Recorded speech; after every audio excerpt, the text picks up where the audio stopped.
Salam, jumpa lagi dengan saya Romo Gabriel dalam Renungan Singkat San Barto YouTube.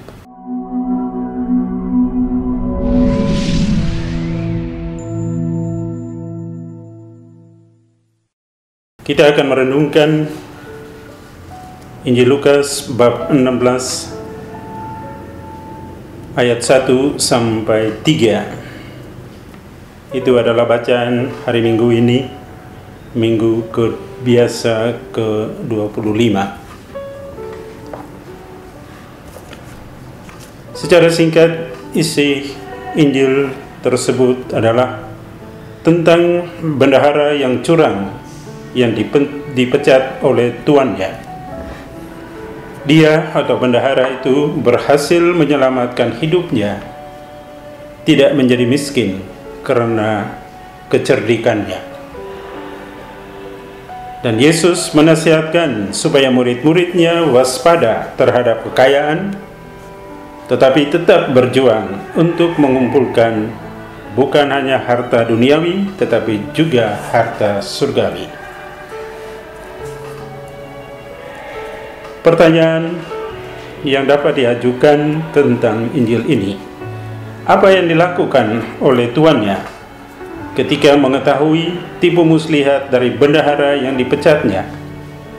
Apakah ia mengajukan bendahara itu ke pengadilan? Ternyata tidak.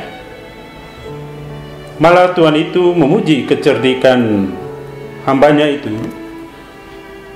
Bahkan ia mengakui ternyata anak-anak dunia ini lebih cerdik terhadap sesamanya daripada anak-anak terang.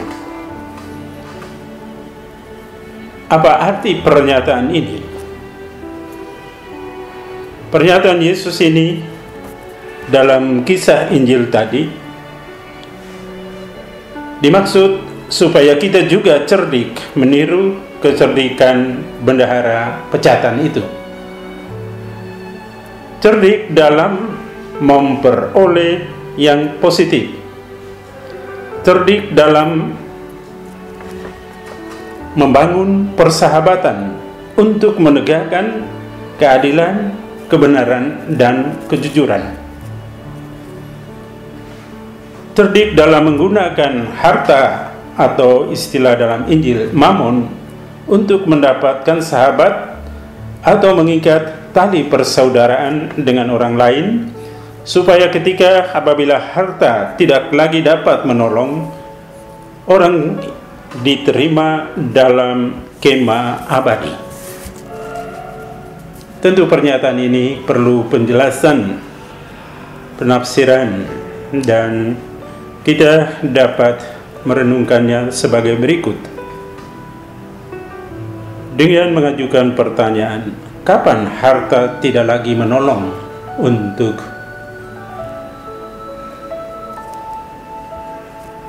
mengusahakan penambahan kekayaan pribadi dan sebagainya?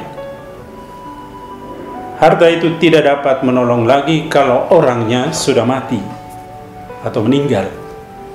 Pada waktu itulah orang diterima di dalam kemah abadi, di mana orang yang menerima kebaikan akan menerima atau diterima ke dalam kemah abadi yang dimaksudkan adalah surga. Kaitannya dengan harta duniawi, sejauh harta duniawi yang dikumpulkan dapat membangun persahabatan, dapat menyumbang pada kebaikan, dapat menolong orang, maka harta duniawi itu dapat membawa orang akhirnya diterima di dalam kerajaan surga. Kita perlu belajar bahkan dari hamba yang jahat atau bendahara yang curang itu.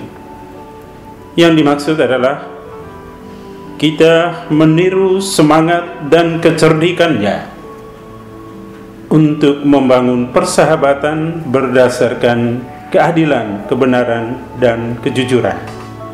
Bukan hanya mengumpulkan harta untuk diri sendiri. Memang sulit untuk melakukan apa yang dipesankan oleh Tuhan bagi kita. Walaupun sulit, kita juga harus percaya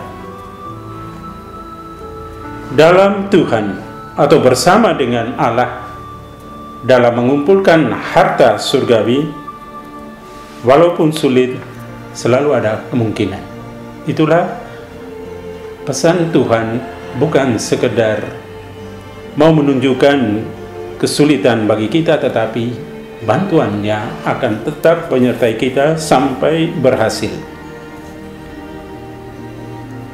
Kesulitan itu karena manusia cenderung untuk hanya mengumpulkan harta kekayaan untuk diri sendiri, tetapi tidak kaya bagi Allah.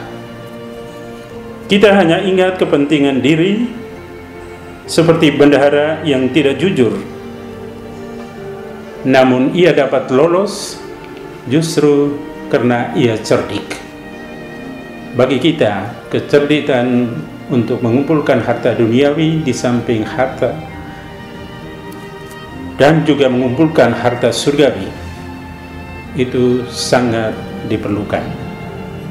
Marilah kita mohon rahmat Tuhan agar dalam dunia ini kita tidak hanya berjuang untuk kepentingan diri sendiri, tetapi juga untuk memperbesar rasa keadilan, tindakan yang benar dan jujur. Itulah tiket masuk ke dalam surga. Tuhan memberkati.